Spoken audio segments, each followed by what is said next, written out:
Sam, we are 18 days away from Freshly Grounded Operation Excellence live event in London, Aldwych Theatre. Tickets available in the bio. Yes, we are. And we dropped the price. Yes, you did. Limited tickets. Very, very generous of you. freshlygrounded.com/tickets. Go get them. Yeah, man. It's going to be an amazing event. It will be good. It will be good. I actually was thinking about it earlier, and I'm actually personally really looking forward to seeing the show myself. You're going to be in it. So I know, but as in, like, I want to... On the side, yeah. Yeah. The good thing is that in this show, there's going to be bits where we're not on the stage where you can watch. Okay. Whereas the last event, that wasn't like that. No. Because the main event is by Rahman Akhtar. That's actually... he's taking over the whole stage, so we can actually enjoy that as an audience. Amazing. That's what I'm looking forward to. Yeah, inshallah, that'd be nice. So we got less. Yeah, it looks like a good investment. It looks like a good show. Yeah, I'm happy to be a part of it. I think it would be fantastic, inshallah. Yeah, and if those, what would your message be to those who are thinking about going but they haven't booked their tickets yet and thinking, I'll wait, I'll book it kind of just before? What are you thinking? I think there's not many events like this. So I personally think it would be an amazing thing to be a part of. It's a very, we plan it for it to be a very inspiring, motivating evening.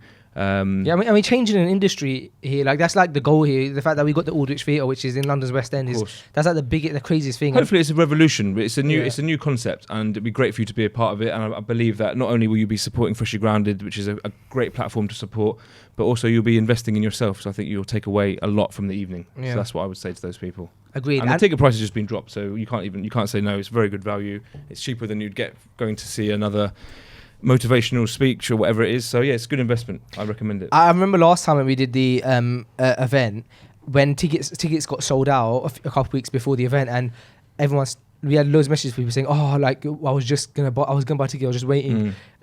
You had a lot of that, yeah. And even like people that we knew personally, didn't we? And we had to kind of figure out what we could do. So don't wait until like the end. Grab your tickets now while they're still available. And again, you can get them at freshlygrounded.com/tickets. Also, guys, we still have our donation page up at muslimgiving.org/freshlygrounded to support and get education for the child street workers in Bangladesh. You can check all that out via the link in the bio. You can donate and also support us by setting up your own page. Sam, what was this episode about? What happened? What was the vibe? It wasn't about anything in particular. We discussed a few things. We discussed Manchester. Yep. We discussed car leasing. Preach. We discussed trainers. Yes. We discussed you in the G-Wagon. Yes. We discussed Mahi in the G-Wagon. Yes. We discussed Corsas and Fiestas being the best cars to start driving in. We discussed hotels free upgrades. We discussed you staying in, what was it the suite that you stayed in? The presidential. I don't know what it was. You staying in a presidential suite. We discussed. Me conforming to the rules that are being given to me. We discussed you asking whether you can use body wash on anything other than your body. Yeah. We discussed a range of things as usual. And it's just a nice little natter, a nice little catch up. It was a natter, yeah. Yeah. Simple. It was a natter. A natter without little chit chat. Yeah. Little catch up. A chin wag. Little coffee and a little catch up. Yeah. Well, you had a coffee, not me. Coffee with Sam, featuring Faisal. Yeah. All right, guys. Well, enjoy this episode, and we'll see you guys next week, inshallah. Oh no! Hold on a second. First, enjoy this episode. Enjoy. Yeah, don't just go to next week. Yeah. And welcome to Freshly Grounded, the brand new podcast by best friends Faisal and Sam. Huh? I said welcome to Freshly Grounded. After that bit. The brand new podcast. And after that bit. By best friends Faisal and Sam. Really? Okay, we're back. We're on. It's big man Sam in the building, 6'6". Shall I show you the crew t-shirts for the upcoming event? Yes, please. It's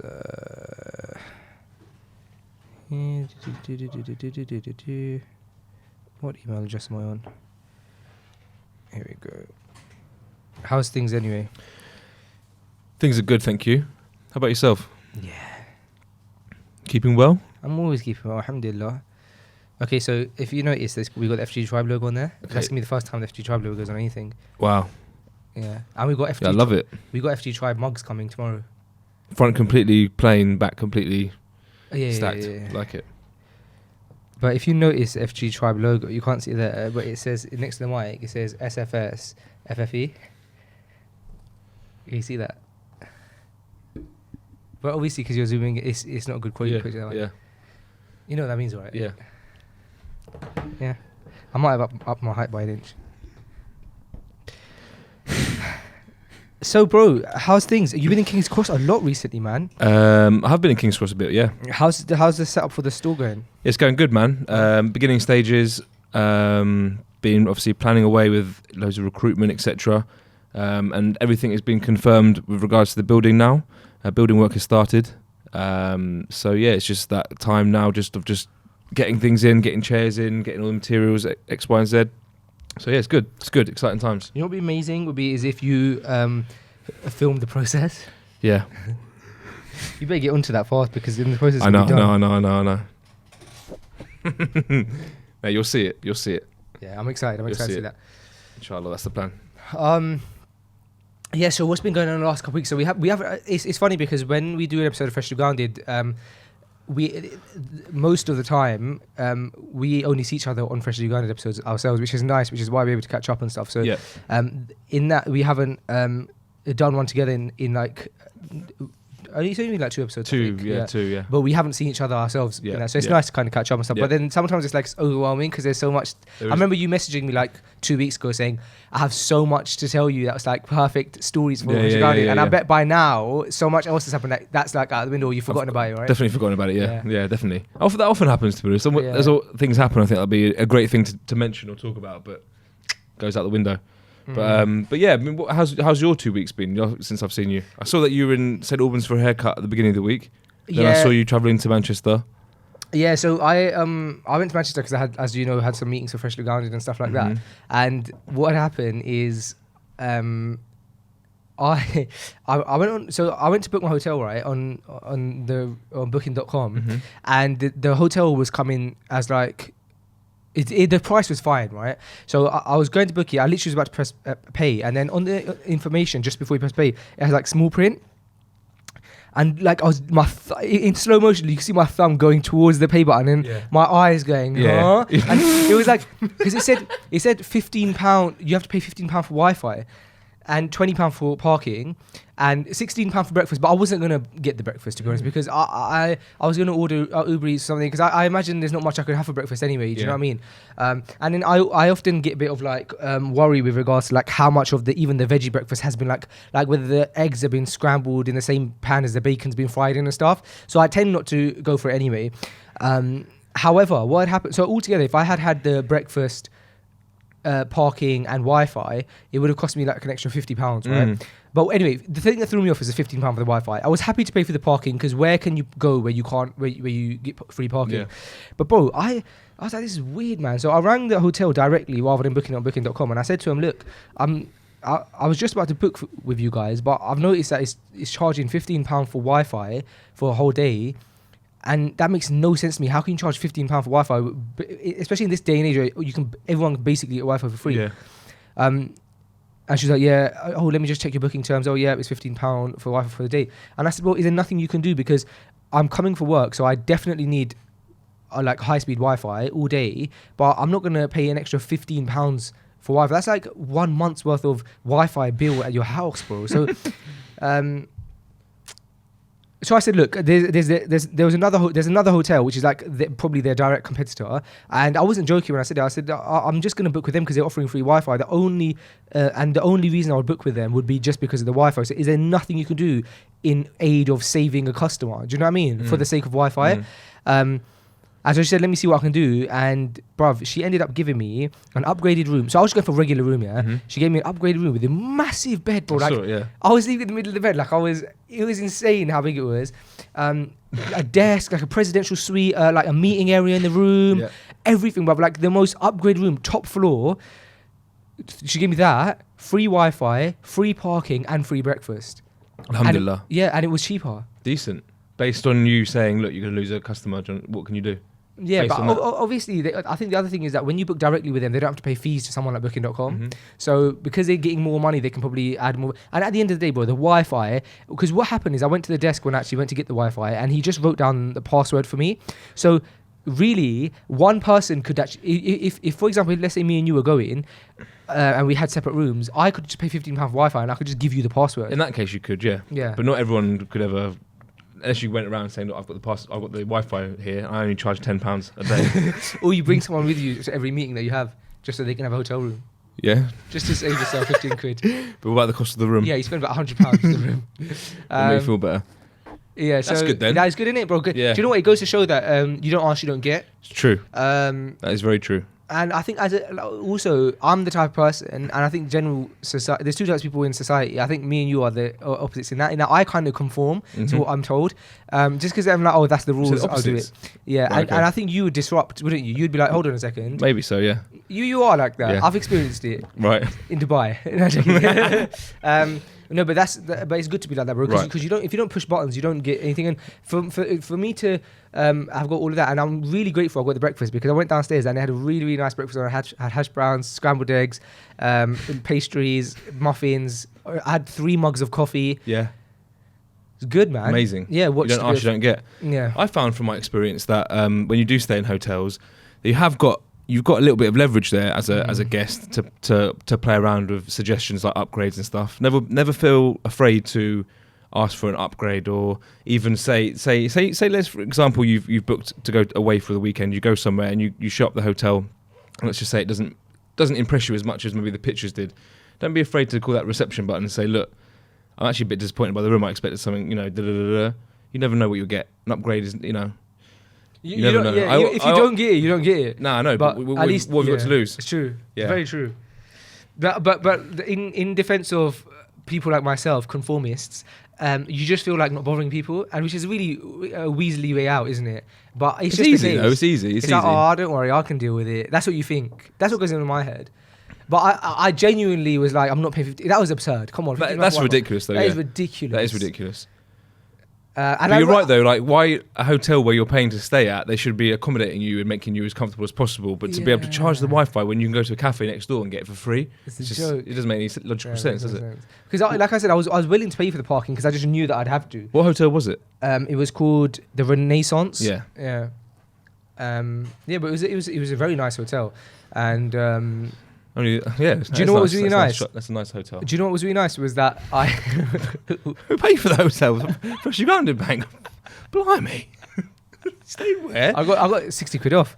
Listen, yeah. But do you know what? All of the hotels there were like ye old arms and stuff like that. And I was like, if you go on booking.com, you type in Manchester City, and it's just like loads of upstairs of pubs. Yeah, upstairs of pubs. I was thinking, this is a main city. Yeah. Why are there like no hotels? Couldn't find a Hilton, couldn't find nothing.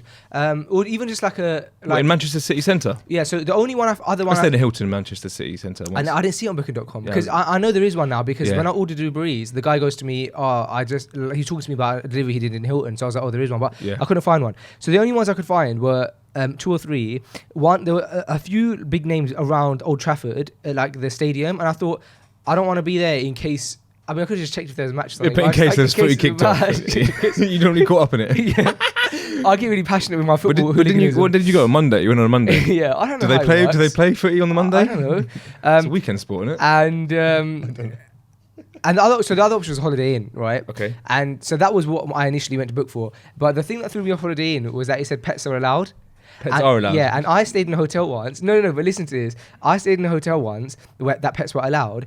When I was doing that tour with Iman Channel, and bro, we were walking down the corridor and there's like dog walking like past you and stuff, and then you go into a hotel room and you're looking at the bed and you're thinking, it's possible a dog stayed in his bed, and it's just a bit weird, bro. So I was like, allow it. And the price difference between Holiday Inn and that was like £15 or £10. So I heard Airbnb's got quite good budget accommodation. Do you use Airbnb much? You did some adverts for Airbnb once. Yeah, I got some credit. Do you ever use that still? I'm saving my credit for when we got guests down for the episode 100 for the live event. I think Airbnb is good because we got to put a few people up in hotels. Really? Yeah. So I'm gonna use my £90 Airbnb credit for one of those. Smart. Put someone up in a nice apartment. We were still talking about your trip to Manchester. Yeah, then I had the... that was your experience of the hotel? That was my experience of the hotel. Did you have a good sleep? Yeah, boy, so the... Because it can go one or two ways, I think, when you stay at a hotel. Like, it can go one or two ways. For me, it goes one or two ways. You can have a really, really good sleep, or it can be just terrible and it's just the pillow's not right and there's just something not right about the room. Confession. Go on. I took some sleeping Oh tablets. my god. What is it with you? The thing is, I knew that I'm not going to fall asleep in this hotel because I'm uncomfortable in it. I'm sharing a room with the shayateen. I'm just chilling there with all the jinn, bruv. Like, and on top of that, you know when you're just not in an environment that your body's used to, so it's going to take ages to fall asleep. It sounds like all the requirements that you need to take a sleeping pill. I haven't had a sleeping pill maybe like a year. When was the last time? Probably when I went on holiday in like Dubai like a year ago or something. Was that last time? Probably. I really haven't taken a sleeping pill in literally maybe a year. You know what I mean? So how was it? Oh, it was beautiful, man. Good sleep. Oh, So you got great sleep. Not bad sleep times. I was so drowsy. Just knocked out, mate. Yeah, had a nice sleep. Woke up fajr, went for breakfast. I went to work out. I went being in the resorts. I went downstairs and I was like, "Hey, just looking for the hotel gym." And they were like, "We don't have a gym in this hotel." I was disgusted. Yeah, I bet. How dare you? How dare they? Should have but they said they have they can give me a pass for a gym up the road. Did you go? Nah. No, definitely. I just wanted to do a bit of skipping. Did you do some skipping? No, I didn't. I brought my rope with me, but I didn't have space for it. There's a rope up there, is there? Then my rope. So I've shifted my ropes into the studio now. Okay. Okay, so is that part of the?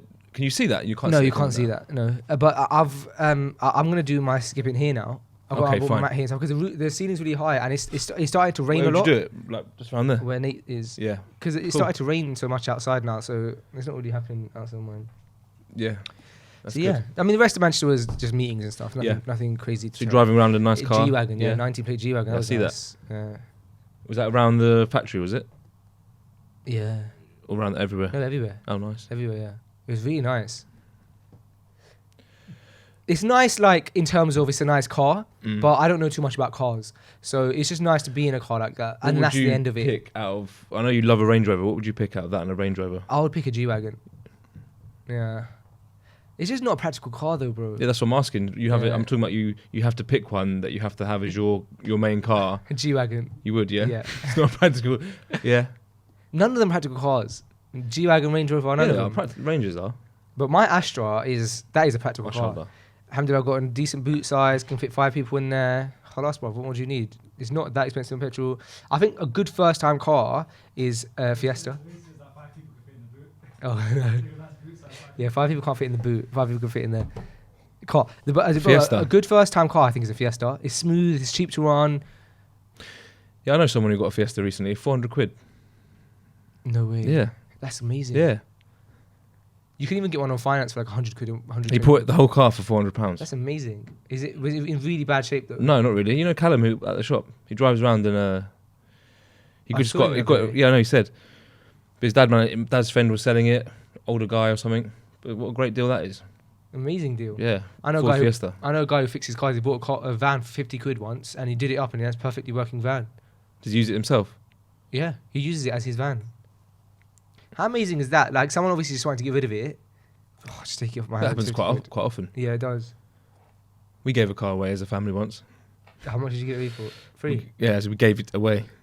Gave it away for free. Why? Just because it was an inconvenience. I think like you could maybe sold it for a bit of money but needed work and whatever. Give it the evidence. I remember we gave it to someone to a garage, and they parked it. And I remember we drove past it all the time, and they never did anything with it. Yeah, it's probably like one of those cars that just like, kind of just disappeared into the wall and just all rusty. Yeah, so they never did anything with it. That was a Punto. When you say you got rid of a car, like for me, it just sounds a bit skeptical. Why does it sound skeptical? Yeah, it sounds like we just wiped DNA off the car, and we just got rid of it as soon as possible. No, it wasn't like that. It was a family car. I think my mum used to drive it at one point. We got rid of it. But did you get rid of the DNA? This is where your degree is kicking in now. Okay, sorry. Your degree is kicking in. Yeah, and you've been suspect. It's the only time I've used I know. When you can try and catch me out on things. Exactly. Yeah. Bro, how's the? Do you know one thing I'm really sad about is that I've been, and it's my fault, but I haven't been to visit the Men's by what is it called? The academy, the new academy. I've not been there, no. Man, and obviously, as you know, Rush went there the other day and got a trim by Josh, and he just he was saying, well, he was so inspired by the academy, and Amazing. he was like, this is like the dream kind of thing that you'd want to build, and then hearing Josh's story about how you guys just thought if we want to be how we perceive ourselves, we have to have the building up, yeah. that shows what our vision is. How much of that salon? First of all, if nobody has seen the Men's By Salon, go to Salon Academy. Sorry, I keep saying salon. Go to Men's By Academy on Instagram and look at the kind of pictures of the new academy. How much of that was you guys literally going into an empty shell and like building it up, and how much of it was there and it conveniently worked out for you? So I know this building very well. I've known this building for a few years. My dad actually sold, as he's a building agent, he actually sold the building originally. So I've been watching this particular building. It's got apartments upstairs, and then it's got like a retail bit at the bottom. So I've been watching it for ages. It's always interested me, this building. And I know two people who tried to get it. One person got it for a gym, and it turned out that the builder was doing some building work on it, and the residents upstairs complained. So the council actually shut it all off, and ended up going bankrupt, and that all flopped. And then someone else tried to get it, and I just remember just watching it, a lot of people around me trying to get it, and anyway, so then it was a quite an expensive gym, but because of obviously with regards to we do education and stuff, it kind of changed a lot of things. So when we went in there, they had basically, the previous people had started building a couple of walls, and that was it. There was just a few walls that we took down, and the rest of it was a brand new shell. So if you could think of a new building, just a concrete shell that we loved, but at the same time it was very much too much of a shell. So the inspiration was to try and keep it as minimal and as concrete as possible by making it kind of clean and smooth. So although the concrete has been painted, it's been painted the colour of concrete, but obviously a smoother way to finish it. And then even like the floor hasn't been touched. I think that's something that we're gonna maybe come back to, because the floor is literally how you build you'd build it, and it's been left, and that's how it is. So if you study it, there's things like mirrors and white walls kind of give a bit more of an elegant feeling to it. But generally, if you look around, it's raw concrete, and it's just a huge open space of raw concrete. And then in the corner we've got a photo studio, which is obviously all painted white, which then kind of gives that kind of that smoother feeling again. We've got two white backwashes, which are very clean, and so kind of next to that raw left concrete, that dusty kind of look, you've got that kind of beautiful studio, kind of elegant mirrors and stuff. So it's a beautiful space. It's a really beautiful space, and it's actually been designed so it can be split up into sort of multiple rooms, and the dividers are all kind of painted natural concrete, and the dividers all kind of get put away at the end of each session into the wall, and they come out and they've all got mirrors on and PowerPoints, and so the whole thing's designed basically to be one big open space that can be then chopped up and divided. So we can have, the goal is soon we're going to have the beginners course starting, where brand new barbers will be, will learn how to cut hair from the beginning to the foundations. Like to never have cut hair before. People who've never cut hair before. Okay. People who have cut hair are welcome to do this course. Okay. But it's a beginners course. So this course is designed to get you from A to B as a barber. So you'll be ready to go, on the shop floor in a barber shop. So it'll be that course running alongside the current courses that we've already got. So, we need to be able to really split it all up. Even with the office that we've got, all the woods can be open. I was going to say, because you have an office in the back. Yeah, in the back, yeah. So we've got a brand manager, Jordan, JD Menspire, who is, responsible for all the new beautiful content that you might have seen on the socials. He's been doing a lot of content for Academy stuff. He's also from this month, he's been doing a lot of our salon stuff. So it's going to be really exciting to kind of just to freshen up and polish up our socials and just get more content. As you know, we want to get as much content as possible. So it's really exciting that we've got this brand manager who's stepping in and doing more work for us. But his office is basically at the back. But we've got a big meeting room in there. So I generally have most of my meetings in there now.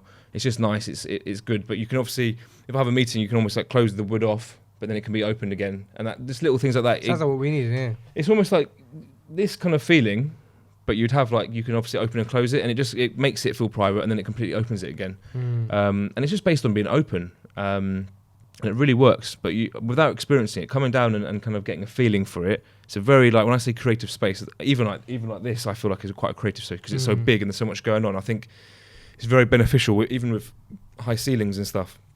For me, it just works as a creative environment. Really high ceilings in that place. Yeah, very, very high. Very, very high.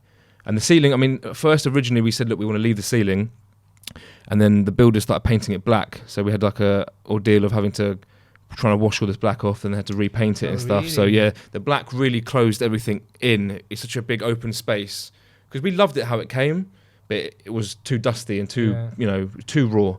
So the idea was just to kind of polish up that kind of that raw concrete feeling. But there was a few, as it always happens, there's a few sort of mistakes along the way. But when the whole of the ceiling got painted black, and it really, really closed the whole thing, it threw the whole thing off. So we had to literally get that painted again. So yeah, you hear a lot that that people who, because I know a good friend of mine who is setting up a shop as well, and they had a really big issue with the people upstairs, the residents. Yeah. Residents complain, don't they, a lot? They do, yeah. I suppose if they're living above a gym, it'll be a bit of it'll be loud, it'll be coming out. But they complained from the builders, and they'd only built 2 stud walls. They'd only built 2 stud walls, and they'd complain. It's just a kind of alarm. Who knows? Like, they got complaint. It went to the council. It cost them $6,000 to even get in front of the council to speak to them. And it all went wrong, and they, you know. But there's a powerful thing though, because they stepped in and meant that this person couldn't go through with what he had planned, and it all went to pot. I know there's probably times when it's justified, but I just hate complaining neighbours. Yeah, I do as well. But I do also have. I can also understand that neighbours. That means that someone, that, you know, if someone lives there with their family, and there's something in the vicinity that they don't like, or it's upsetting them, or upsetting their family, or causing sort of a breach of the peace in their home. I can understand why you would complain. I agree. I think i.e. you've just moved into somewhere and you're hearing loads of drilling and stuff. I don't personally think that's enough to complain. I agree, that's what I'm saying. But if you had a baby alongside that kept on getting disturbed by the drilling, and you had X, Y, and Z, that's just like, you know, and you think, do you know what? I don't really care what they're doing down there. You're disturbing like my new home with my baby. Just for an example, I'm not saying, you know, that was the case, but maybe there's a reason behind why someone complains, and you have to almost like try and put yourself in someone else's footsteps. But I'm saying even in like normal residential homes, you get some people who have really tough neighbours that they have to deal with, and then they're not necessarily doing things wrong, but like it's like the neighbours just always like every time the person leaves the house, the neighbours like looking out and stuff like that, and that's just a bit too much, isn't it? Yeah, it is. Yeah, I've experienced that before. I've seen like of people who've had that, or where we used to live, there was a like a couple who lived like kind of opposite us and around us. And they would like be like kind of quote unquote neighborhood watch. They had cameras everywhere on like in front of the house and their streets and stuff. And I don't know, it was something about it made me a bit uncomfortable, because like, for example, like if at 2 o'clock in the morning someone was like outside of our house, and then like I don't know, some kids were making some noise or whatever and they left, but they didn't do anything, right? But it was maybe just some kids like making a bit of noise or whatever. The next morning, this old lady would turn up at our house and be like, "Oh, by the way, you know, there was some kids outside your house, just like to let you know." And it's like, okay, thanks, and I understand that perhaps her intentions are good, but it's a bit much. Do you know what I mean? Yeah. Would you like that? No, I wouldn't. No, I wouldn't. No. But again, I think, like you said, the intentions are good. Who cares? Yeah, but well, again, this lady might have had an experience where her house was burgled, and she's just really paranoid and worried, and she just wants to prevent it from happening to her good neighbours. She should get an Arlo or the ADT fire alarm, or the Ringo. No, not Ringo. Ring. Get what? Ring. Get what? The doorbell that has the doorbell has a camera on it. Okay, right. Oh, I highly recommend that. Yeah, have you got that? I don't, because I live in an apartment. Right. So they have like their own security. But that's what you tell the lady that who got burgled. That I got it from my mum's house. I got the Arlo. It's amazing. I told you about it. Remember, before, you set it up, didn't you, yourself? Yeah. Oh, it's so good. Yeah. I really recommend. It's definitely a prevention, isn't it? Yeah, and I always recommend the Arlo over the Ring when people ask, because they both kind of do the same kind of thing, but Ring is much more popular. It's owned by Amazon. Okay, right. Yeah, Amazon tend to take ownership of like anything that shows to anything that's like really popular, because the great thing about Amazon is that most of the products that exist, if they're any decent, they're sold on Amazon, right? Mm-hmm. And so Amazon get to see what in the world are like the most popular products, and as soon as they see a huge spike in a product, and this is why a lot of people have complaints about Amazon's ethics, they either tend to buy the company, and if they can't buy it, or if they decide not to buy it, they will create the same product and then completely like delist the company who's doing really well, and they'll put their product at the top, but like as Amazon's best viewed, and that's why people have a lot of issue with Amazon's ethics. Business is business sometimes, but that's a bit unethical, no? It is, yeah. That is, yeah. But you're right in a sense as well. But they control the market, and they why would you not? Website. They control the market. They control the website, and if they're going to create a project, but yeah. when I say business is business, it's in the sense that if you're in business and you're trying to make it as Amazon, like what an example of like an incredible business. If you're trying to make it the best it can be, you would not implementing things like that. When you control the market, you've got to control the market, don't you?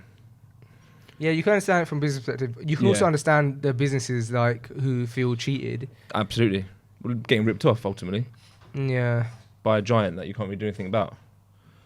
I'm not saying I agree with it at all. I'm just saying, I think I might agree with it. Do you? I don't know anymore. Isn't it like they own the company, so they can kind of they can do what they want. We're all talking about ethics. Yeah, we're discussing whether it's right.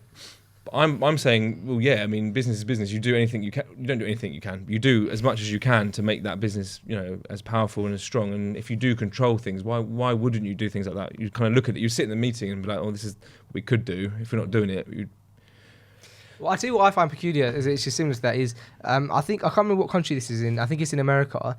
All of the kind of like eye side of things like optics is like all owned by like the same company. So the same company who sell, and again it might not be America, but I watched a documentary about it like some years back. The same company that own the like largest opticians, right? They also own the competitor, and people don't know that. And they also own the eye insurance company. So the opticians tell you have to get eye insurance, but that goes to the same company. And they also own the eye hospitals or something like that. So the whole system is owned by one company. But it makes it look like there's competitors, and it makes it look like, oh, you guys should go to like these guys and get like insurance, and get these guys get glasses, these guys get your lenses, these guys get, oh, you got an actual thing, you need to go to the hospital. But they own the whole, so they're just taking over like the whole eye industry. But nobody knows. It's kind of like when I first found out, years ago when I was a kid, when I first found out that like Fanta was also owned by Coke and Sprite was, I was like, oh my gosh. Because you always think the competitors and always like trying to compete with each other, but it's just a conglomerate. Even Smart Water is owned by Coca-Cola. The amount of things that are owned by Coca-Cola, and they almost play off it sometimes. They like almost make it look like they're in competition with each other, but they never are. I know, it's true. It's true. What else does Coca-Cola own? I don't know. There's a lot of conspiracy about Coca-Cola, isn't it? Like what? But when there is. When I was younger, I remember, and this is when I was like, and I actually did a presentation about this in school. Because for like in like year 8 or 9 for PSHE or something, you have to do presentations one week, and I decided I just heard this like conspiracy theory that, and I couldn't even read Arabic, bro. And I heard this conspiracy theory that like the Coca logo in Arabic says something like that's really like against Allah or something. Oh, really? And I did a whole presentation on it, like about how I believed in it so much, but I had no idea. Well, I was a kid when I don't know. I don't remember what the thing was anymore. But there was all these conspiracies, don't they? They exist. I remember the first conspiracy I heard was someone stood up in the class and spoke really passionately about 9/11. Really? Yeah, and it really made an effect on a lot of people. Yeah. I think he got in a lot of trouble because he literally just obviously blamed it all on the government, or whatever. But it ruffled a lot of feathers at the time.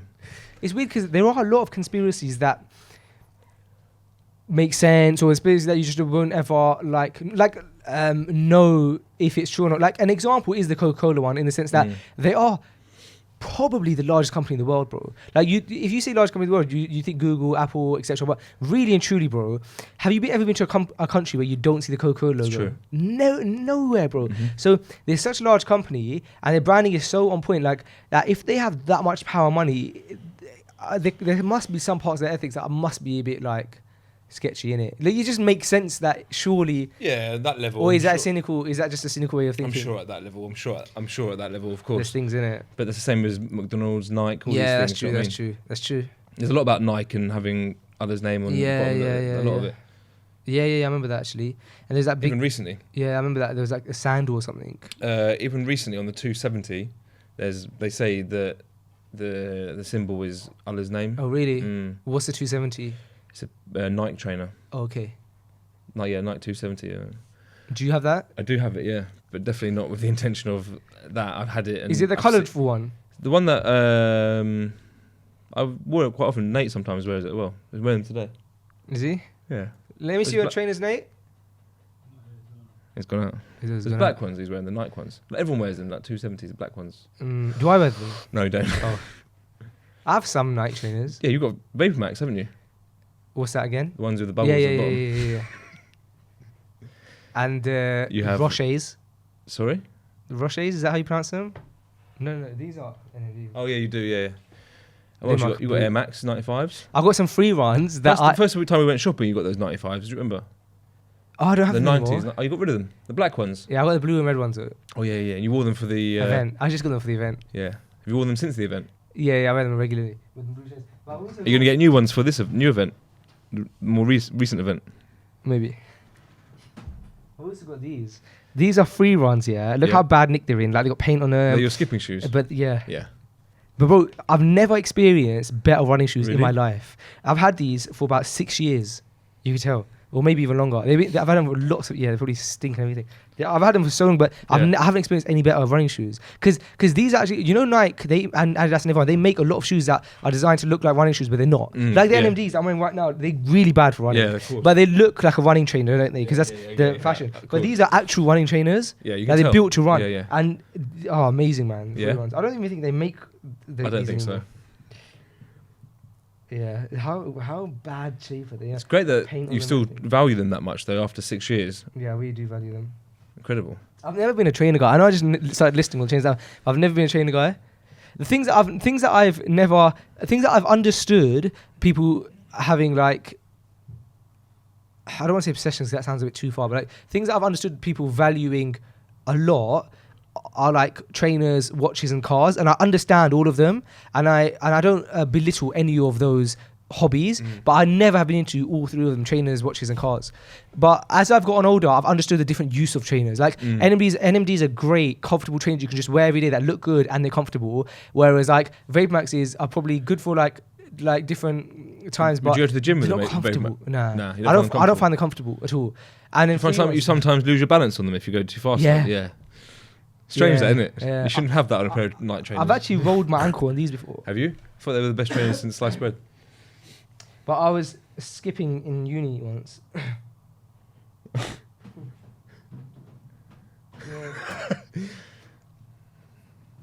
Do you understand the obsession with like watches and cars? Because you're not really into cars. You're into you're into watches and trainers though, but not cars. I can appreciate all three of those things. I can appreciate all of them as well. Yeah, I can definitely appreciate all three of those things. I've always been into footwear since quite young, and I obviously like watches as well. And I do appreciate cars, but it's a different. I think that's a different level of hobby with the cost of cars. But I can appreciate all of them, yeah. And I love shoes. Footwear is my favourite thing, to be honest. How's Mahi? Have you spoken to Mahi since he got the car? He told me. Yeah, he's got the car. Yeah, he's driving the car. Is he? Yeah, of course he is. It was parked up outside the site. He got a haircut yesterday, driving it around. Yeah, he said he was so excited. He's like, I'm going to go pick up his. I'm going to go pick up this. Yeah, he's getting it from your friend. Yeah, I know. I know because it was for his friend's wedding, innit? Yeah. Was it G-Wagon? Yeah, G-Wagon. Yeah. Man, he's so into cars. He was so excited. I've never seen someone so excited. Yeah, he loves cars. Yeah, that's good. This is the 19-year-old driving around in the G-Wagon, but he was driving around in a Wraith, a Rolls Royce not long ago. Really? Did you see that? No. When do you ever? Yeah, kids in their cars, eh? Oh my god. I know. I don't get it. I've never really understood it. I'm sure a lot of our listeners and viewers can understand it. Like obviously a wedding comes round, everyone gets their cars, but these boys love it, man. And the amount of money when you rent a car, it's not cheap. As you probably all know, it's not cheap, but you spend some serious money to have a car for like a day. You got to really appreciate that time with that car. Do you remember what I did for my wedding car wise? Nah. So one time I got a Uber, right, like a regular Uber, and a Tesla turned up, a really nice blacked out Tesla, and he said that he normally does Uber executive, but he was in the area and he just like there was not much business going on, so he picked me up, right? I do remember you saying this. Yeah, we got talking and stuff, and then later on that day, I got a message from someone who said that was because I snapped it, and that person said that was. And he gave me his card as well. That person said, "Oh, that was my dad." Blah blah blah. Yeah. So then, like, fast forward, like, to my wedding, like maybe 6 months or a year down the line, I still had the guy's card. So I just rang him and I was like, "Look, I need a car for my wedding. Can you do it?" And he ended up coming to my wedding, and he never does that, especially for like, cause I only needed him for a small amount of time and stuff. But because his daughter listened to Freshly Grounded or something. he did it. Yeah. And I spent 40 quid. That's beautiful. And it was a really nice Beautiful. Tesla. Now, I know some people might say Tesla's not a good wedding car, but bro, because we were doing the whole, as you know, in Asian weddings, like the husband and wife walk down, they go into the big car, and everyone's like emotional. So we did all that. And at night time as well, when you can't really see much, it was just a really nice, slick black Tesla car. And we both got in. It was lovely, bro. And when he dropped me home, I literally pulled out 40 quid cash and gave him cash. Like on there. And I was so happy because I saved maybe £800. Yeah. Sick. But obviously, like I said, that's just me, I guess. No, that's beautiful. I rate that. Yeah, I mean, it depends. It does depend what you value, because if you really like enjoy that car and you're in it every hour that you're renting it and you're out and enjoying it, who are we to say different? Like, if you value it, but if you're doing it for the sake of it, because it's a lot of money. I hear people spending 1,400 quid on getting a car for like a wedding. It's just like, it's a lot of dough, man. I mean, ultimately, if you've got it and you can afford it, but to rent a car to drive around in, to kind of like show off in a car that you rented, I don't know. If you drop a lot of money on it and you get a day, you get to feel like you're a winner, but then you hand it back and you've spent loads of money on it. I don't know. But then if you really appreciate, you love cars, I think it's a good investment. Who knows? Like you said, if you're into cars and stuff, and I think it's a great it's great that option's there, because there is good. You can't knock it, because there is great use for it. And I'll give you an example. If even me, who is not into cars, I even considered that at one point. And I remember a few months ago, I wanted to take my missus out, but I wanted to do something really nice for the evening. And so I also wanted to take her in a nice car and stuff. And so I remember speaking to one of my friends and get myself insured in his car. But that's an example of when I would, for example, hire a nice car, and I wouldn't feel guilt for it, and because I know I'm not doing it to show off that I've got a nice car, but I genuinely want to provide a great experience. And I think that if people are doing it for the wedding, they want to provide a great experience for that husband and wife and stuff, which is a nice thing, isn't it? Yeah, for sure. But I think what you're talking about is true in the sense that if you're doing it for the pure only reason to drive down somewhere, just to show people and blast music, it's a different story. Of course, isn't it? Especially when you're just hiring it for a weekend, it's just Yeah. How are you feeling for the event, bro? Because you're we're at 18 days away from it. I know, yeah. I actually did the maths this morning on how far away it is. How do you feel for it? Do you feel prepped?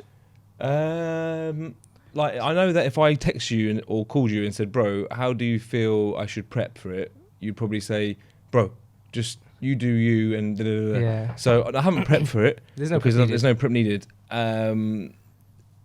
So yeah, I just make dua it's successful and make dua that all the stuff you're doing goes smooth as well, because mashallah, you're working very hard behind the scenes at the minute. I kind of feel a little bit guilty that I can't help you that way, but it's it's Faisal Chowdhury work, to be honest. Yeah, I'm enjoying it as well. It looks like you're enjoying it. Even if someone came to me and was like, "Can I do this?" But I'm like, "Go away." That's good. But you must really have a passion for it. I enjoy it, man. I enjoy it. You see that same passion in different people for different things. Like you see even when I see you, I never see your passion as cutting hair, even though I know that you obviously are passionate about that industry, but I see your passion more so in growing businesses. It looks like that excites you, growing a business, rather than whereas with Josh, he looks more like educating hair, right? Yeah, definitely.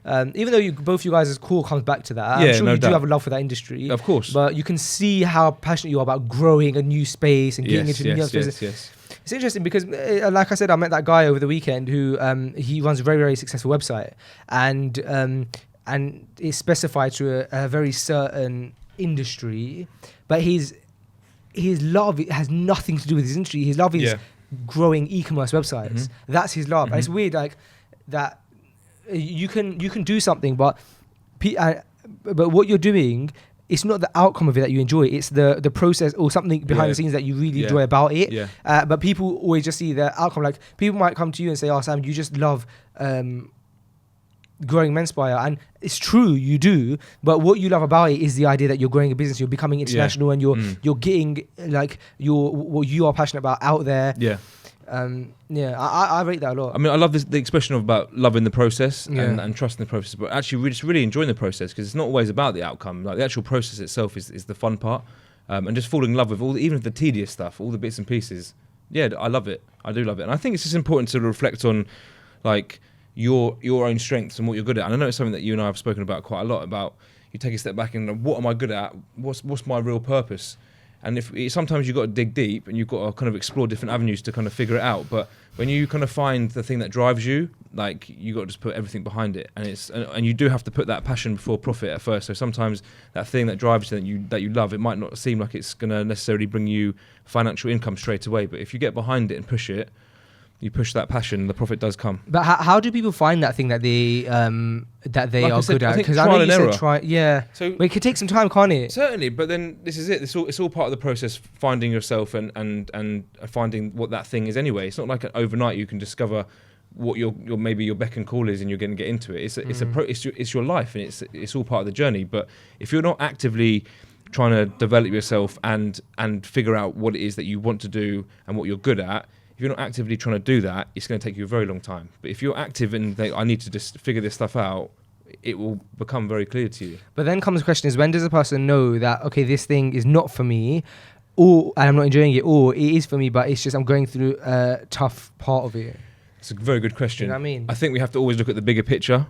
And if you've started something and you know, ultimately, whatever you do, it's not going to come easy, and there's going to be so many challenges that come along the way. That's all part of the process. There's going to be so many challenges and problems that come that I think you have to almost fall in love with when the problem comes.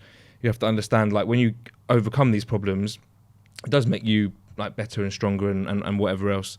But I think you need to know, like, when you say, okay, whether what you're trialing isn't working for you, or you should go and try something else. I think when you discover, I say look at the bigger picture. When you discover it is what you want to do, nothing can take you away from that, and you just got to work towards it. And the challenges and stuff, you get past them. And ultimately, if it's getting to the point where whatever you're doing isn't bringing you that happiness and you've got no fulfillment, that's when you're doing something wrong. But I think you know when something feels right, and ultimately nothing is ever going to come easy. So I think embrace problems, embrace the challenges, and you know, just it's all about discovery really. In the end of the day, and there's no rush. There's no rush for this. Yeah, I think you're right in saying that. Like, it's about even when things aren't going right, you're still excited to That's do it. the work. When you can kind of feel it's correct, but it's hard work. I think you can always feel it. I think that's why you have to really like the expression of like follow your heart. It's so powerful when you really are in tune with yourself and you understand what you want to do and what you don't want to do. I think you know what you want to do, but it's just going to be hard work. But I think deep down you get through it because it's all part of it. When you get through the other side, you just you know you're on track. But it's all very good. It's all about finding that thing, and it's not easy. And some people find it before the others, and it's all about how our life is written for us anyway. But like I said, if you're not actively trying to explore and find and be active in yourself, you won't ever discover it. And I think that 9 times out of 10, you'll realise that the thing that you are passionate about, the thing that you're great at, actually has nothing to do with money, for example. Of course. And people say, money is just a means to an end. It's not like it should never be the driven factor. I think one mistake a lot of people make is that they put that at the forefront of it, is what's the best way of making money. But it should be more so that what's the best way of me being able to be excellent at something. What's the best thing I can be excellent at? Hence the expression of passion over profit, and find the thing that you're passionate about, because the effort you'll put into that afterwards, inshallah, your profit will come, your financial stability will come from that. If you're putting that money as your first port of call, it's only gonna get in the way, and it's only gonna stop you from discovering what you really want to do, because everything you're doing is for the sake of money. But it just doesn't work like that. From my experience, I think from a lot of people's experience, if you're just out for something for money, there's no kind of longevity with it. You might be able to earn some money in a short period of time, but if you want something longevity, that's what we want. We want to create a legacy. We want to create something that is powerful and long lasting, and that requires a lot of passion. And without that passion and without that energy, it's just gonna flop really. So, But how do people devalue money in their minds? How do they tell themselves, okay, money is not going to be at the top of my... Well, I suppose part of it is spirituality. That's where spirituality comes in, doesn't it? Because you have to value... you have to value something higher. We were having this conversation yesterday in Manchester and saying that, money can come and go. And we've all had experiences in life where we've seen people who've had millions and then overnight, because of a mistake, they've lost it all. And we also were talking about that same aspect, but in Menspire, when I was getting my haircut, we were talking with Owen. It was me, Owen, and... Charlie was cutting next to Owen, not Charlie Gray. Yeah. And we were all kind of having this discussion about how even we were talking about cars and stuff, and then we ended up talking about like people and talking about how even whether it's money or even a person, but when you value something that can go high as a high, and you value that as the highest thing in your life, this is very scary, because what happens if you lose that money? What happens if you lose that person? Because you can lose that person, you can lose that money. But so the secret to life must be that the thing you value the most has to be something that cannot be destroyed, or something that cannot be destroyed, or you can't lose, right? So surely that has to be your creator. There's nothing else that exists that you can value, and also it has to be something that has control over those other things. Exactly. So when you're conscious of that and you trust your creator, when these things do come and go, you're a lot more content and happy with it, because you know it's being controlled from, not even from you necessarily. So let's say you have a loss of finance, or you lose someone in your life. When you have a connection with the creator and you understand that everything's happening in your life and all these things that happen around you is solely from him as a good thing, that's being content. Yeah, and that has to be the secret to life. You can't depend your happiness on something that can be destroyed. Basically, it just can't work. It cannot work because it's too thin of a line. These things can obviously bring you a lot of happiness. Oh, bro, do you know why we started talking about it? Yeah. Because that day in Men's Spy, what happened is that morning, everyone kind of woke up to the news that Kevin Hart had his car crash. Right. So what happened is, this is what we started talking about. So I said to Mahi, did you hear about Kevin Hart's car crash? And Mahi was like, yeah, I heard about it. It'd be serious. And I said, yeah, it's crazy, because the doctor said that, first of all, he seriously injured his back, but the doctor said that him and the person who were in the car were lucky to be alive. And there was nothing to do with drugs or alcohol in their systems. So they had a genuine crash and they're genuinely lucky to be alive. And I said to Mahi, how crazy is it that someone who is at the forefront of pop culture right now, like everyone and anyone has pretty much heard of Kevin Hart, regardless of whether you listen to his stuff or watch his stuff or not. So because I even a lot of our audience probably won't even watch his content, but you have heard of Kevin Hart because he's made such a loud noise in pop culture. Someone of that standing, we almost woke up the next day and he was no longer alive, and it would have been the biggest news in the world. How crazy is it that was about to happen? And now think about that in your own life, that somebody could just be out and about, bro, and they won't come back. Or another guy I met yesterday in Manchester, he was a young man, I think maybe in his 30s, sitting at home watching telly or something. He looks to his wife and he says, my arm's gone numb. And she's like, oh, you've gone blue. Rings the ambulance. Ambulance like, you've just had a heart attack, like a minor heart attack, but all 4 of your arteries or something are blocked, and you have to have operation now. And so he was like technically dead for 8 hours when they were doing the operation. But bro, he's a young guy. He just was chilling on the sofa. When you think about these scenarios, I relate them to my life. And I'm like, whoa, that's scary. That is scary. As in, things can just change. Things can just change. Of course. And that's what sparked the conversation in Men's Spy about that, because we're talking about Kevin Hart because that was in the news. Yeah, it's mad, and that's what happens, I suppose, when you put all of your love and value in a creation. Of course, but how was the conversation of like, as in him almost dying, and how does that relate to loving material things though? So I asked Mahi if he had heard the news, and we started talking about that, about how the doctor said that he was lucky to be alive. So what could have happened is we could have all woken up today and he could have completely gone. And he is such a pop culture quote unquote icon in the mainstream right now. And my point was the fact that they said that no alcohol or drugs was found in the system, it looks like it was a natural crash, like something happened in a way in which they had a crash, which any of us can go through. May Allah protect us from it.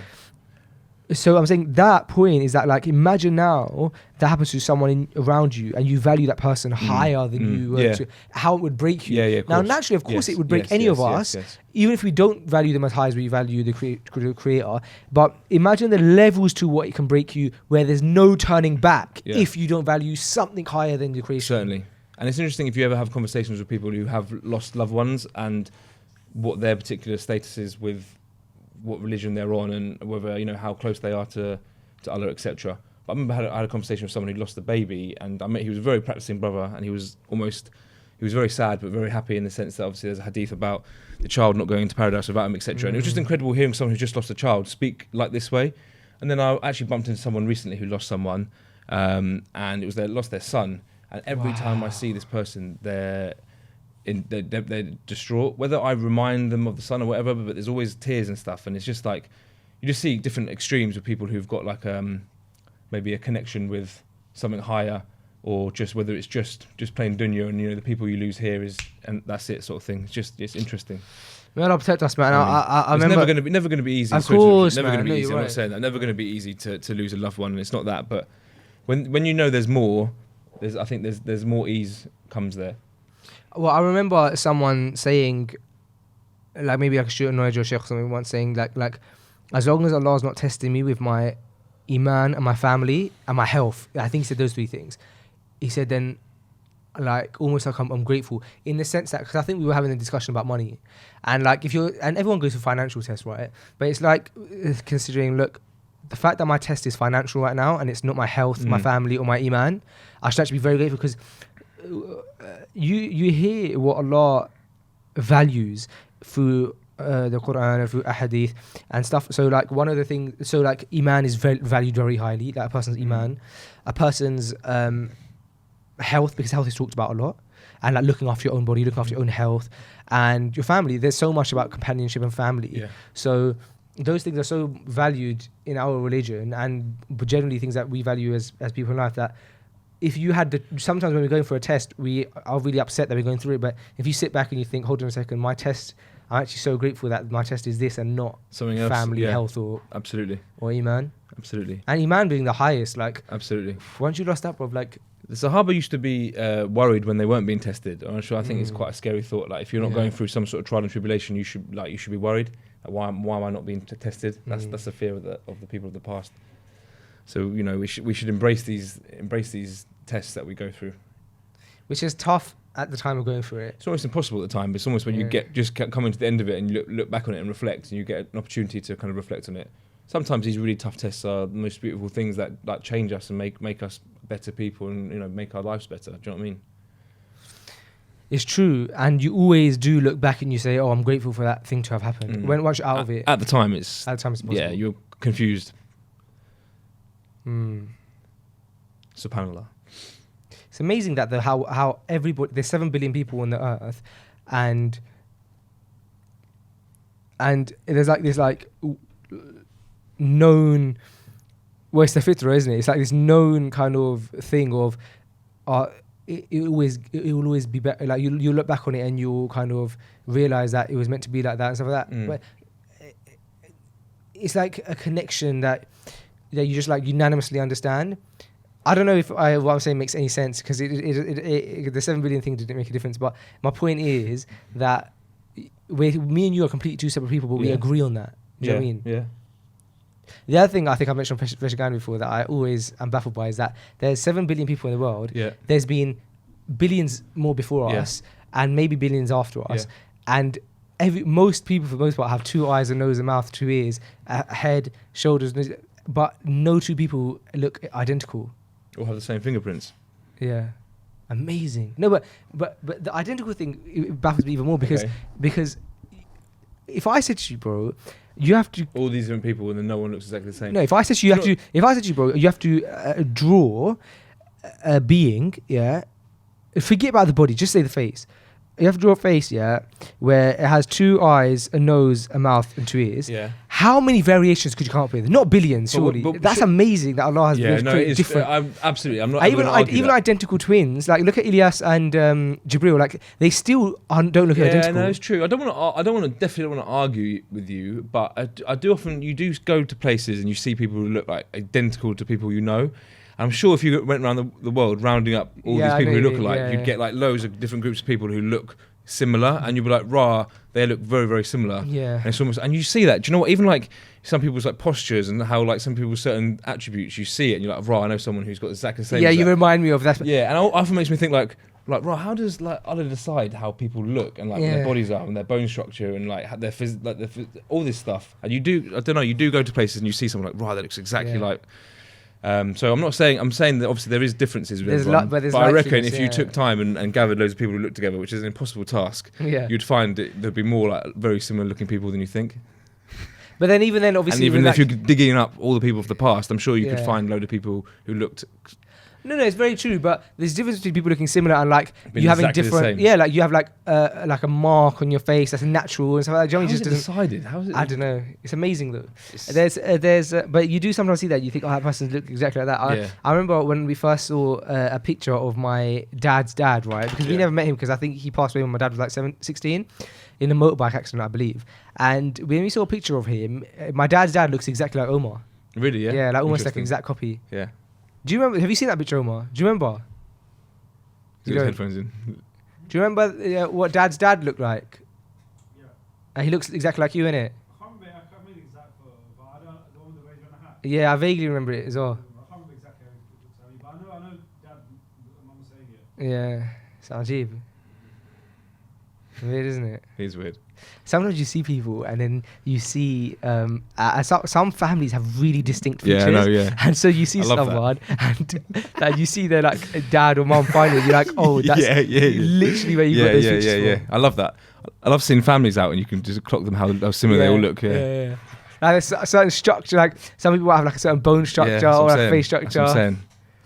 It's so isn't it? funny, man. Yeah. And like those features are like very.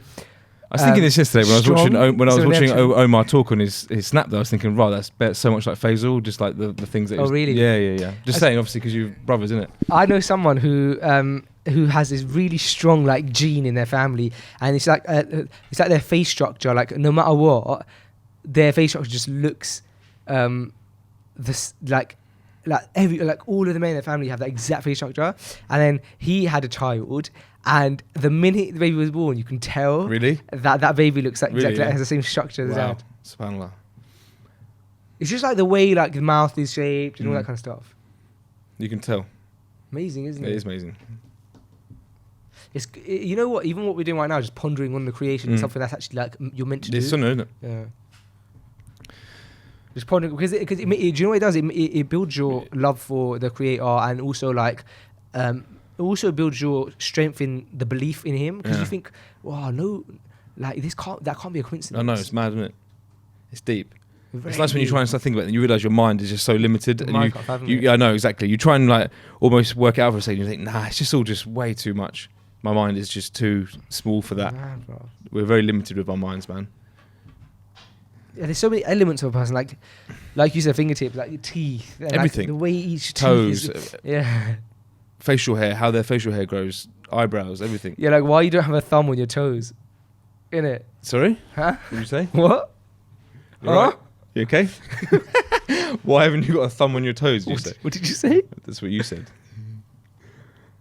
Your beard looked quite long. My beard. Yeah, is it, you growing it out? It looks longer. No, I just took your advice and started brushing it. Yeah.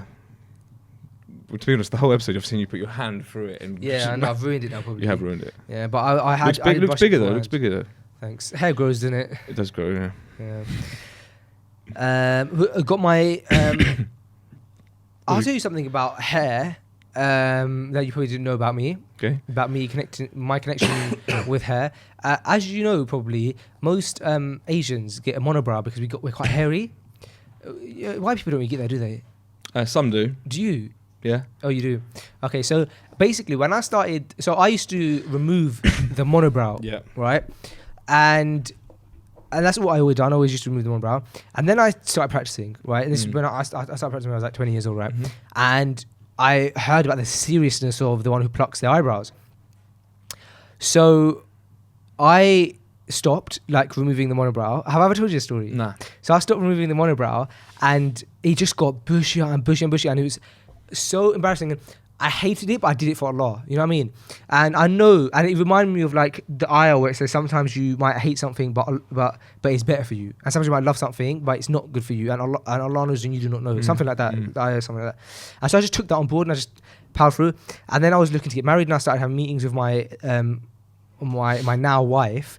And I used to like always wear glasses like this to me because I don't actually need like right now. I don't need glasses right now because there's nothing that I need to see. My glasses are long distance, so I need them for like driving. Yeah, Anything other than driving, I can get away with actually not wearing my glasses. So, but I used to when we had our meetings, we used to talk like this, right? Because we like having dinner or something, and I used to wear glasses in an attempt to like hide as much of the monobrow as possible because I was so embarrassed by it. And so bear in mind, I ended up getting married at 22. So for about 2 years, that monobrow never got removed, right?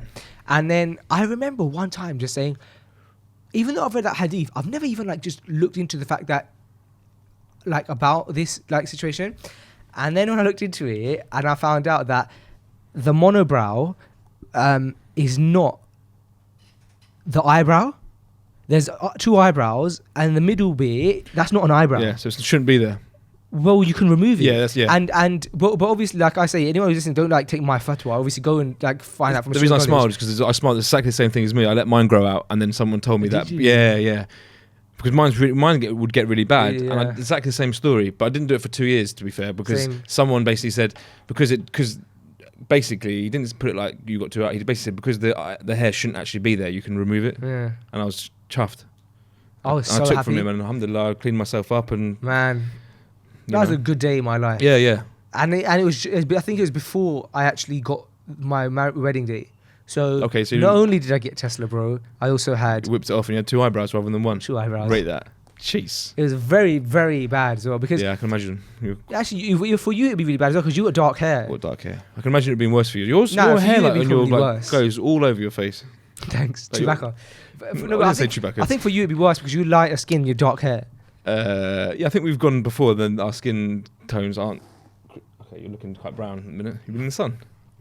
It's been somewhere in it. Has been somewhere in. What's that? With that? Yeah. I don't know, because it worried me for a bit because I don't think I'd ever seen it before. It's like a mole on my finger. Okay. And some people tell you stories about how moles are dangerous, aren't they? Some people say that. Yeah, let's make that this is... I think it's okay. I didn't even notice it, to be honest. You went like that, so obviously I didn't see the inside of your finger. I was like, why are you doing that? Because you randomly went like that. I was just looking at the mole. Oh, you're looking at your little mole. The hair here? Yeah. That's good to have a good hairline there. It's not, but I shave the hair like under my eye. Does it go up to your eye? Not that high, I suppose. Go like down? here. Yeah, there, yeah. Where does it go to? Yeah. It does go very high, doesn't it? It goes very high, but everyone's always told me don't ever shave it. Yeah, you said this to me in Gambia when I first said you should shave that off. Oh yeah, you said shave it. Yeah, but who? Yeah, clean it up. But when I get older, am I not gonna have like a really big like? I mean, the argument is here? like you don't shave it. Why? So it's going to remain there, or take it off so it looks clean. Yeah, but take it off with like threading it or something. Oh, by threading it. I mean, I would use a cutthroat on it, I suppose, rather than. That's what I do. You're right though. Like Asians generally get hairy like all over the face. You have to maintain it. But I'm quite lucky in regards to how Asians go. Oh, bro, you know what reminds me? Because I said lucky. I don't normally say lucky because I try and say like, oh, I'm blessed or something. Because obviously, like, right, yeah. but I've also come to terms with the fact that like figure of speech is like a minor. Yeah. But it reminds me of the last episode. I said, "Oh my days," right? Yeah. And someone commented and they went, "Oh my day." The quote marked it saying, "Oh my days." Wow.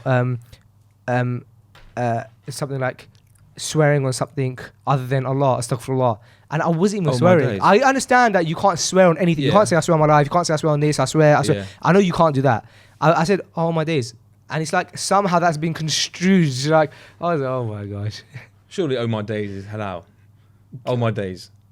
That's what's wrong with that? Yeah, cause the sentence doesn't actually even make sense. Yeah, of course it doesn't. It can't be something that's even... Yeah, oh my days. The meaning of oh my days makes no sense. Oh my days. There's no... Oh no, my... Like his day... Yeah. You're fine. You can use that.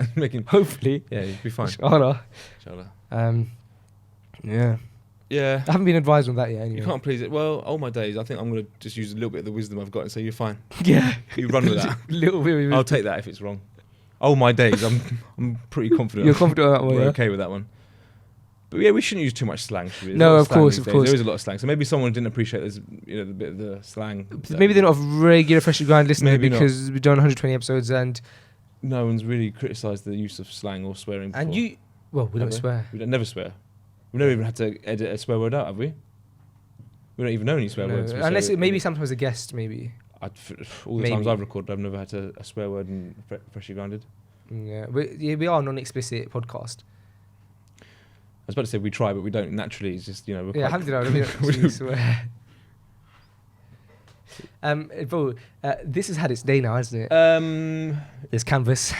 It's used. Yeah. I think I've knocked it off a few times.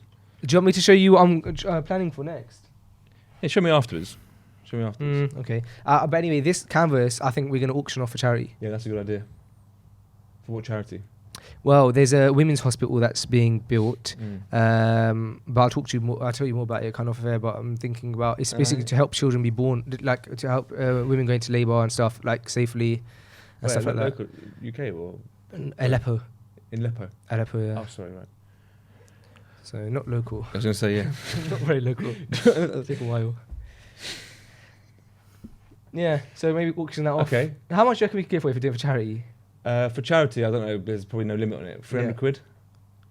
I was going to start it at like 300 quid. I was Really? thinking a couple grand. Nah, I ain't going to get grand. But it's for charity, bro. It's not... It's true, like I said, there's no limit on it. I don't know. Don't quote me, mate. Don't ask me. I'll say, yeah, starting at 300 quid. I'll be upset if it went for any less than 300. Let's say that.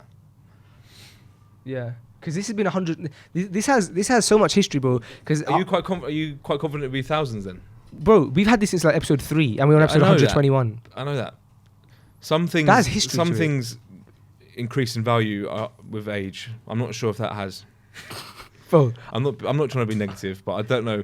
You're expecting $2,000, aren't you? Freshly Grounded, inshallah, is going to be the #1 podcast in the world. I mean, we've already got some of those accolades. Surely one day someone's like going to show their grandkids and they're going to say, oh, I've actually got the first ever canvas when they started. I love your thinking, but I'm not sure if that would happen. I'm not sure someone would do that. But I could just been... I think it costs like 60 quid, so I know how much it costs. It'd be nice to make money back. Yeah, as long as we can get 60 for it. So you could get a new one. No, it's going charity. That's good. But we are, inshallah, going to get a new thing soon. Have to evolve, you know? Yes. How's training going? Evolve will be extinct. Yeah, not bad. Yeah? Yeah, training tomorrow morning with my PT, which is nice. What's the main focus? Main focus is really just getting the heartbeat going, bit of cardio and bit of boxing. Overall health? General overall health, yeah. General stuff. What about you? Weight loss. Yeah. Trying to shred some fat. Yeah. By skipping. Yeah. Yeah, I'm doing weights and stuff as well. I've been training with Omar, but we haven't trained this week. But generally, we've been training in the mornings after Fajr. Nice. So that's like a new addition to my morning routine. Nice. I had to explain my morning routine to someone yesterday. What, the official morning routine? No, I didn't explain some parts of it. Some parts are a bit graphic, but I did explain that because he said to me, he was like, we arranged to meet at 10 a.m. and he goes, oh, have you had breakfast? And I thought to myself, he's asked the question, he's going to get the answer. I said, listen, I have a morning routine that I have to abide by. And if it came down to it, and this is bad, but my morning structure is so important to me that if I had to miss a meeting or miss the morning routine, I tend to delay the meeting.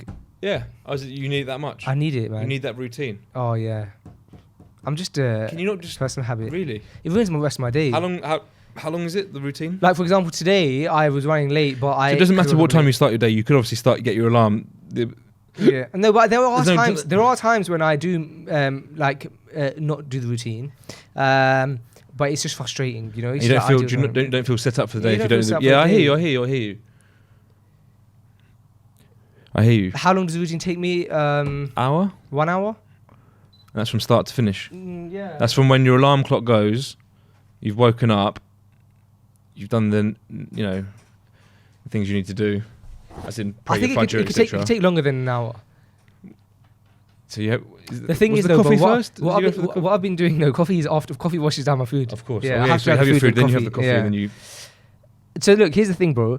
Recently, Fajr's been later, and so I've been staying awake from Fajr, and so But then the problem with that, you would think that means that your morning routine gets done a lot quicker because you're awake 5:30. Yeah. You don't need so you can still be. I need to be at the house at 8:30. That gives me 3 hours.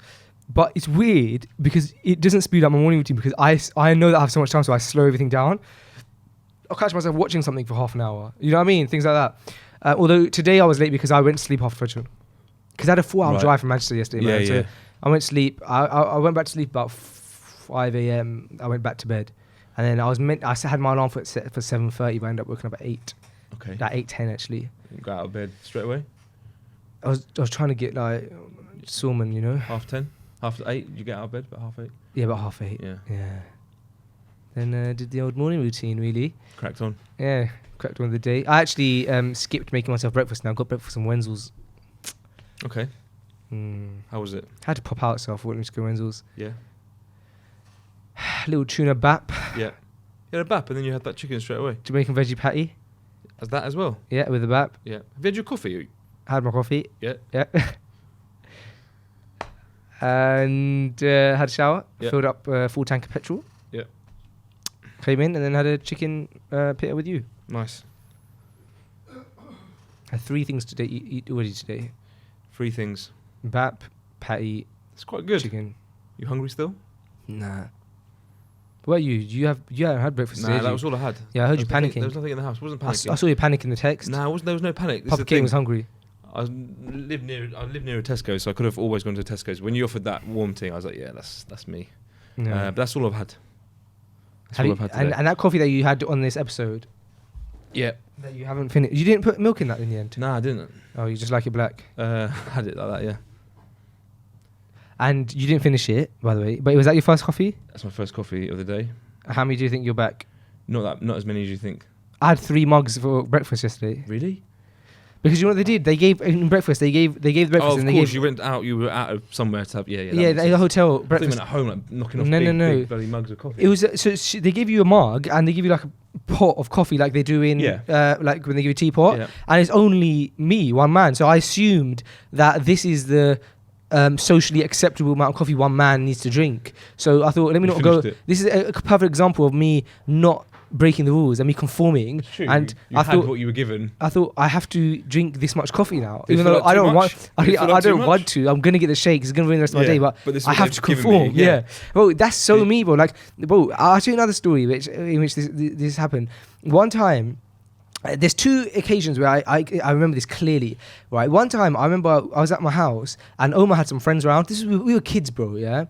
And Omar had some friends around, and I was jumping in the shower, and I went into the shower and I came back out and I just put my head into me and Omar shared a room, and as I put my head in, I said, "Yo, Omar, this body wash, it says body wash on it, but do you think that I could just like wash my face with it?"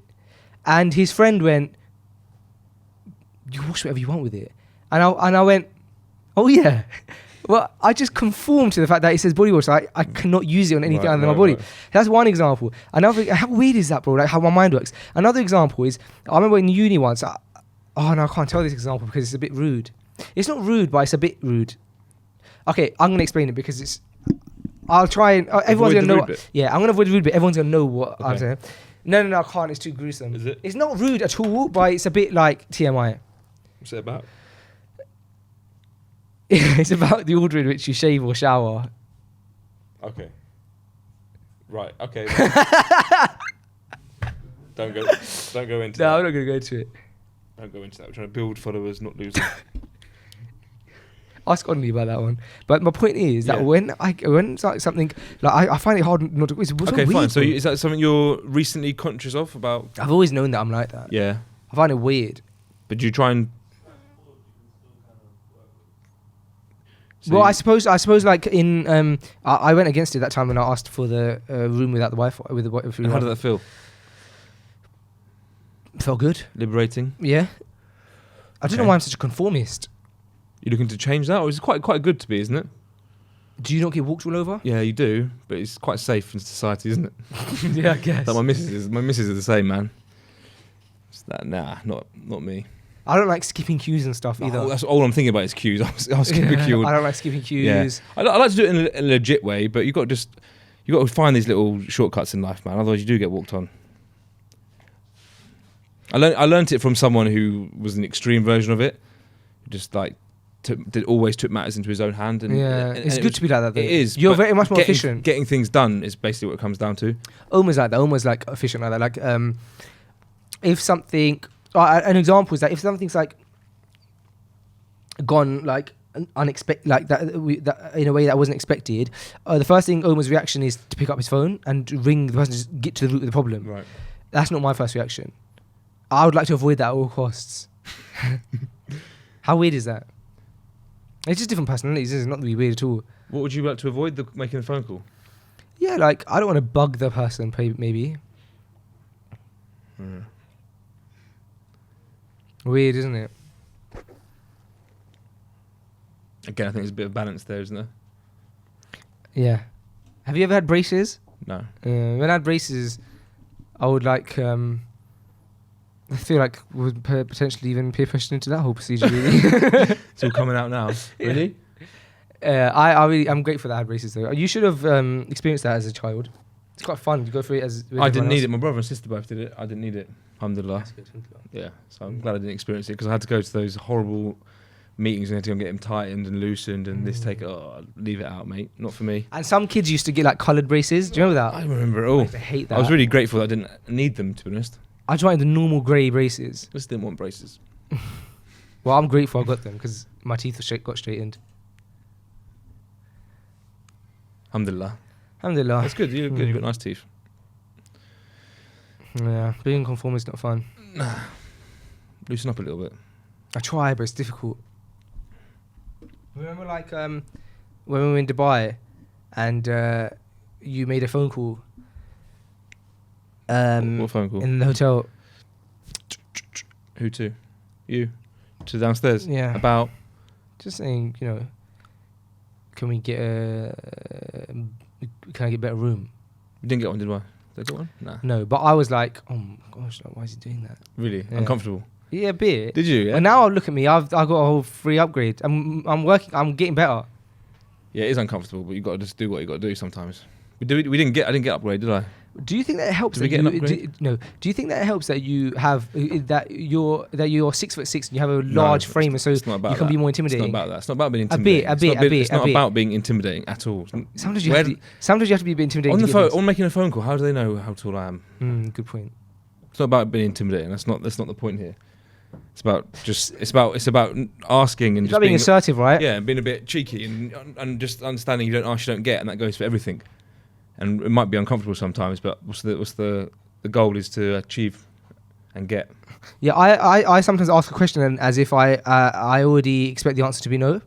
And very apologetically, and you never get anything. Yeah, definitely not. Just wondering if can we get upgrade of the room? And if they're starting with, I'm so sorry to bother you. Yeah, so sorry to bother you. And if they're like, and it's like, oh no, I mean we're fine, to be honest. Yeah, exactly. And they haven't even answered. That's what I'm saying. Whereas you'd be a bit more assertive. You're like, I just know that they can do my request. Like they've got the power to do it. Generally speaking, it depends on the situation. We're talking about hotels now. They generally have got the power to do it. And if it's quiet, they quite often will do it. So why not? Well, their job is hospitality, isn't it? Of course. To be hospitable. And they're not going to take it personally. It's not there. You know what I mean? Yeah, and you're not going to see them again, probably. If you do, so it was the man who tried. Yeah. You'll be known as the tall man that tried. Or in your case, the man that tried. Yeah. The lad that tried. Wow, okay. Yeah. Yeah, I'm happy with that. The lad that's trying. Yeah. A lad. Just lad. Yeah. 4-hour drive to Birmingham, not fun, bro. I thought you went to Manchester. No, Manchester, sorry, not fun. Have you done that, bro? Yeah, have you done loads of times. I used to travel up and down to Manchester all the time, man. Yeah, it's a mission, bro. You might as well get the train, bro, to be honest. Yeah, no, I just like comfort of my own car. I know, but to be honest, the train, like, I hear that, but the comfort of your own car and that big journey to Manchester, sometimes not worth it. Train is just, it's good. Stop at that little service station, go to visit the bathroom, pay £2.50 for a bottle of water. Where? Service station. Yeah, but on the train, you get a little trolley that gets taken around on that. McDonald's. Costa. Sorry? Costa Coffee. Yeah. Yeah, don't get me wrong, I prefer being in a car, but with Manchester, sometimes that train is just more convenient, just more efficient. Yeah, I hear you.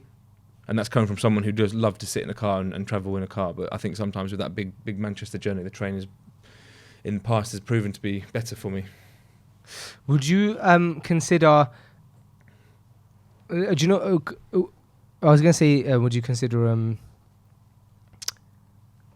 I can't remember. But anyway, would you consider doing a tour? Would I consider doing a tour? For Freshly Grounded? Anything's possible. You? Do you remember my vision that I had about us hiring a massive tour bus? Remember you saying something about a tour bus? Yeah. I don't know whether you were joking on at the time. I don't think I was. Seems that way. You'd be able to consider it with your busy schedule? With your busy schedule? I don't know. Let's talk about it off. Let's talk Fine. about it off air. Fine. Would I consider a tour? Depends where it is, and depends where it is, and how many days it, and we'll see. Sounds like a nice idea. Cool. Are you going to drive the bus, or are you going to get someone to drive it? Tuhin could drive it. I don't know if Tuhin has a driver's license. I'm sure he does. Maybe. Would you want to hire like a big?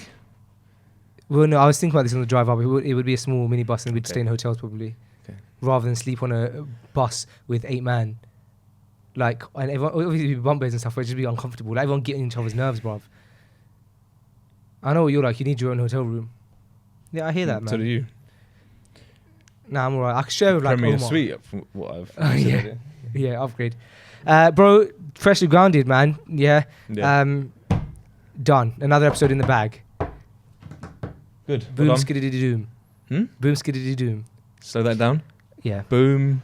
It's another episode done. Cool. Yeah. Thank you to everyone for listening. Thank you so much. And we'll see you next week, inshallah. Inshallah. That's it. Take care of yourselves. All right, bye. Next week we'll see ya.